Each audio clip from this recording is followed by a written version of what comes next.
పవన్ కళ్యాణ్తోని తెలంగాణ ప్రజలపైన, కాంగ్రెస్ పార్టీ ప్రభుత్వం పైన, తెలంగాణ పైన ద్వేషం విషం కక్కిస్తున్నది BJP party, TDP party. Telangana రాష్ట్రం హస్తగతం చేసుకోవడానికి బీజేపీ పార్టీ పవన్ కళ్యాణ్ను, చంద్రబాబు నాయుడును, టీడీపీని ఇక్కడికి ఉసిగొలిపినారు.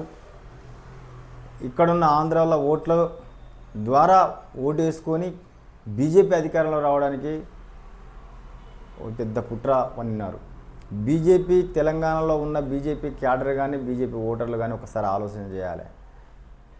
పవన్ కళ్యాణ్ ఆంధ్రలో కానీ, హైదరాబాద్లో కానీ, ఢిల్లీకి వెళ్ళి కూడా తెలంగాణ ఇవ్వడం నాకు ఇష్టం లేదు అంటున్నాడు. మళ్ళీ వక్ర మార్గంగా తెలంగాణ ఇవ్వడం నాకు ఇష్టమే కానీ ఇచ్చిన విధానం కరెక్ట్ కాదు. ఏదో ఒక విధానంగా తెలంగాణ రాష్ట్రం 60 ఏళ్ళు పోరాటంలో 12 మంది త్యాగం చేస్తే, 6 ఏళ్ల పిల్లగా నుంచి 60 ఏళ్ళ పండు ముసలి వరకు పోరాటం చేసి తెలంగాణను సాధించుకుంటే, ఇక్కడ తెలంగాణ రాష్ట్రంలో సెటిలర్ ఆంధ్రలో ఓట్ల గురించి పవన్ కళ్యాణ్ ఆ ఓట్లను క్యాచ్ చేసుకోవడం కొరకు మన ఎల్లగొట్టిళ్ళు తెలంగాణ నుంచి వెళ్ళి కాంగ్రెస్ పార్టీ వాళ్ళు. కాంగ్రెస్ పార్టీని ఓడగొట్టాలంటే జనసేన రావాలి, టీడీపీ రావాలి. ఆ ఓటు బ్యాంకు ఇట్లా వంకరగా పోయి బీజేపీ అకౌంట్లో పడాలి. బీజేపీ ఏమో తెలంగాణ అంటది, బీజేపీ కూడా తెలంగాణ ఇవ్వడం ఇష్టం లేదంటది.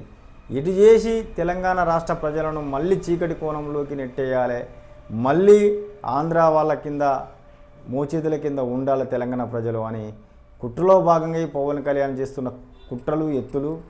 ఈ తెలంగాణ ప్రజలు, యావత్ ప్రజలు బీజేపీలో ఉన్నా కానీ, బీఆర్ఎస్లో ఉన్నా కానీ, ఈ తెలంగాణలో ఈ 10-12 ఏళ్ళ నుంచి ఏ కష్టం, ఏ నష్టం లేకుండా, ఏ గొడవలు లేకుండా నివసిస్తున్న ఆంధ్ర ప్రజలు కూడా ఒకసారి ఆలోచించాలి. మీ వ్యాపారాలు చేసుకుంటున్నారు, మీరు ఉద్యోగాలు చేసుకుంటున్నారు, హైదరాబాద్ కష్టాల కోసం ఎలాంటి ఇబ్బందులు లేవు. ఇలాంటి పరిస్థితుల్లో ఈ పవన్ కళ్యాణ్ మళ్ళీ ఎందుకు కుట్రలు లేపుతున్నాడు అంటే, ఒకటి ఓటు బ్యాంకు కొరకు, బీజేపీని అధికారం తేవడం కొరకే తప్ప దీంట్లో వేరే ఏం లేదనేది మీరు అందరూ గుర్తుపెట్టుకోవాలి. పవన్ కళ్యాణ్ ఒక సినిమా యాక్టర్గా ప్రతి ఒక్కరు కూడా అభిమానిస్తారు. వాళ్ళన్న అంతకంటే ముందు పెద్ద మెగాస్టార్ చిరంజీవి కాబట్టి, ఆ కుటుంబం సినిమా ఫీల్డ్ కాబట్టి దాన్ని అభిమానిస్తున్నంత మాత్రాన తెలంగాణ విధానాన్ని, తెలంగాణ రాష్ట్రాన్ని, తెలంగాణ ప్రజలను ఓ విధంగా పొగుడుకుంటూ, ఇంకో విధంగా విక్రించుకుంటూ బీజేపీని అధికారంలోకి తేవడం చేసే కుట్రను మాత్రం మేము హర్షించాం. తెలంగాణ ప్రజలు కూడా పవన్ కళ్యాణ్ చేసే ఈ చిల్లర పనులను హర్షించారు.